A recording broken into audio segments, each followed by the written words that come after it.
Here is a quick, well not quick, but here's a follow-up to last week's video. This is the birdhouse that I made, and it's been sitting here. I hate birds. I don't want birds living at my house, so I'm more than likely going to, well actually I'm going to have a booth at my, I'm in a car club and we're having a car show beginning of May. And I get a free booth basically. Usually I do a photography booth, but I'm going to try a woodworking booth this year. So I'm actually going to have this at the woodworking booth. For those of you that follow me on Keek, you know that I bring my boys to the Lowe's Build and Grow program, you know, whenever possible. And the last one that we did, we ended up doing a birdhouse. So my son wasn't too interested in building another birdhouse, so I went ahead and threw this one together. I actually, too much crap, just got a new pneumatic stapler. It was on sale at Harbor Freight for, I want to say $14, normally $24, and then I had a 20% off coupon, so it ended up being like 12 bucks out the door, so I figured, oh, let's get it, give it a try. And what did I do with it? There it is.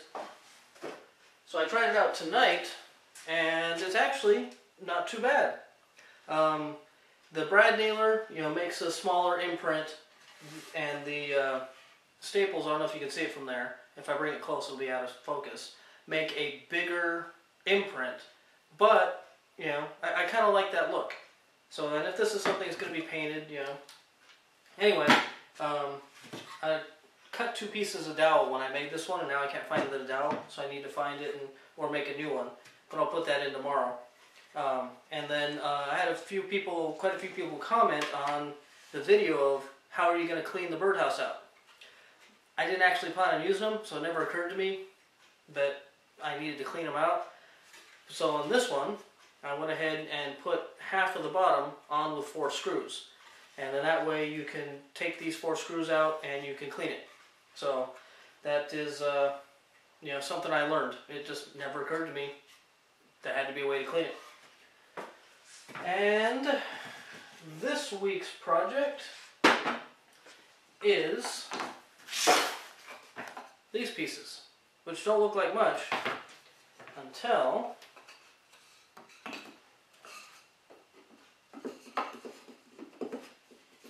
you do this.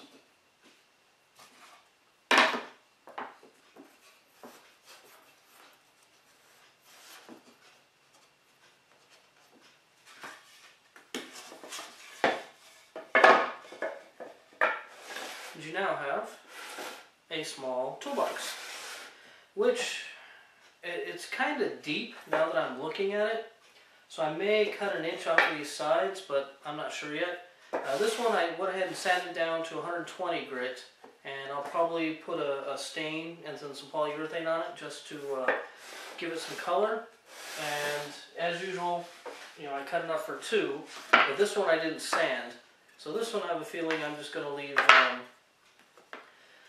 you know, just natural, throw some poly on it and, you know, call it a day. When I was cutting the holes for this one, for the handle, somehow I cut it up at an angle. But, or a drill press, so I drilled it. But, since I drilled them both at the same time, it's a matching angle. So this piece, you know, fits right through.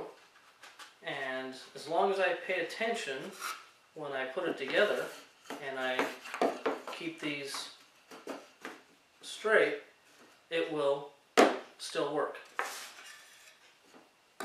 So second one I figured out, you know, the other one over here, what I did wrong as I built it and as I drilled the holes and fixed it. So that one will look a little more rustic.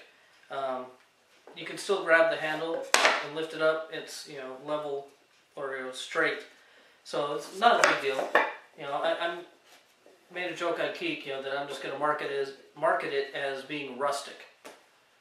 But that's what I'm going to be putting together tonight, along with I had some leftover 2x6 on the redwood 2x6s. So last weekend I had fun and cut them all up into strips, which should give me enough redwood to make 2 more of these crates, except in redwood. And this one I'm going to assemble it, and then I'm probably going to do a little bit of sanding to it, make it a little bit nicer finish on the outside, and then spray some lacquer or whatever on it to really get the red hopefully to show up. Because once I put the poly on the bench and the table, it looked really good. And here's all the leftover pieces that I had when I made the original crate. Imagine that. Try to pick it by the handle and it's not assembled and it falls apart. So I have a few out of the pieces that I cut here. I just cut all the wood I could. So I'm going to have a few leftover pieces. And here's all the leftover pieces I had when I made these crates. So hopefully between these and these, I'll be able to make a smaller crate, something a little more square. But we'll see. And then, whatever's left, we'll use for kindling. But anyway, that's a quick update from the shop. A lot of stuff going on.